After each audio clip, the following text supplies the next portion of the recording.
কই গো তোমার হয়েছে? সবাই ঠাকুর দেখতে চলে গেল, আমরা কখন যাব? আরে আমি তো রেডি, চলো। কি তুমি কি এই শাড়ি পরে যাবে নাকি? নতুন শাড়ি পরে আসো? ঘাট্ট করে নি বসে, কবে থেকে তো বলছি শাড়ি কিনে না দাও, শাড়ি কিনে দাও, এবারে নতুন শাড়ি কিনে না দিয়ে দাও। যাচ্ছে এখনই যাবো, চলো। আমার মান সম্মান দিলে তোমারও তো মান সম্মান যাবে নাকি? আরে তুমি ওরকম রেগে যাচ্ছ কেন বলো তো?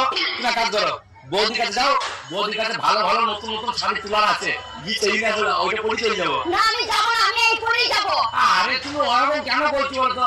যাও যাও যাও যাও যাও নিয়ে আসো যাও। দিদি, ও